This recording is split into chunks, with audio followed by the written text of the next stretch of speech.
Hey there, in this video we will complete the notes on ecological relationships. This is packet page 161. Please make sure that you have cut this out and you will actually fold along this second dotted line right here. You will cut along the solid lines in order to make these 5 flaps. So there'll be a cut in between competition and predation. The cut here on predation should go all the way through to right here. But then the cut between parasitism, commensalism, and mutualism will stop here at this first dotted line. So just be careful that you don't cut all the way through and ruin your foldable. So let's go ahead and get started. So let's take a look at the oppositional relationships. So the first relationship is competition. Competition is defined as the struggle between 2 organisms for the same resources within the same environment. Now, this can be competition between individuals of the same species or individuals of different species. So maybe a male and female bird of the same species are competing, or you might have 2 different bird species competing against each other. Either way, competition does have a negative effect on all of the parties involved, all the individuals involved. The more competition there is, the less surviving offspring an individual will typically have. So competition for resources like food or water, of course, could lead to starvation, and that would be bad because if you have starved to death, you cannot reproduce to have offspring. So competition can lead to lower population sizes. The second oppositional relationship is predation. Predation is when one organism, the predator, kills and eats the other organism, the prey.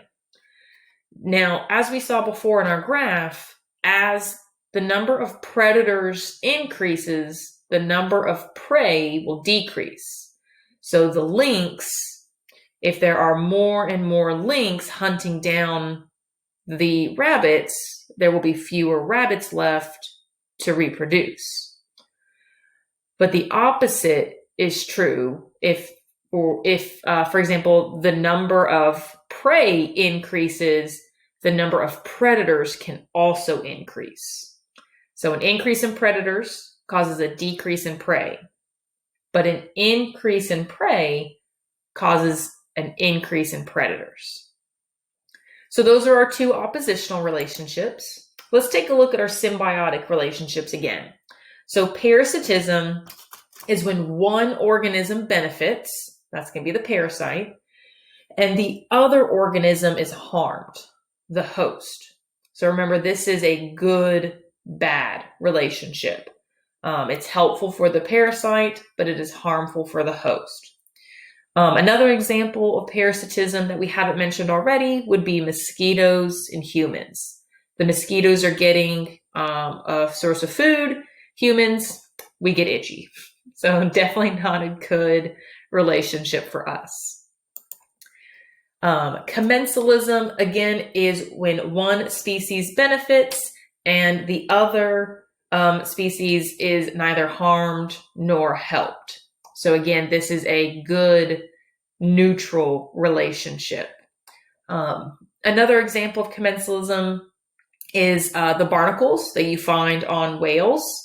So the whales can carry the barnacles through the water, which helps the barnacles with their filter feeding, meaning as the whale is moving, the water that's moving through the barnacle gets filtered and the barnacles grab the food out of the water. So the whales are also providing a safe surface to live on.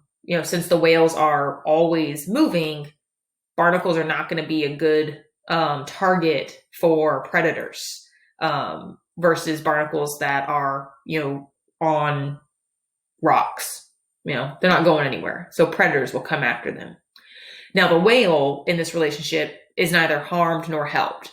The barnacles are not parasites. They're not leaching nutrients from the whale. They're also not helping the whale in any way. They're not bringing more nutrients into the water. So this is commensalism. The barnacles are helped. The whale doesn't really care.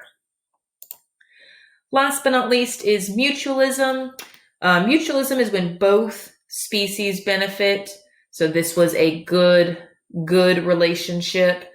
And again, a good example of mutualism is flowers and bees. The bees help pollinate the flowers, which helps the flowers reproduce, and the flowers provide the bees with food. So overall, a good relationship for both the flowers and the bees. So that is it for the Ecological Relationships foldable. If you have any questions or concerns about these notes, just let me know.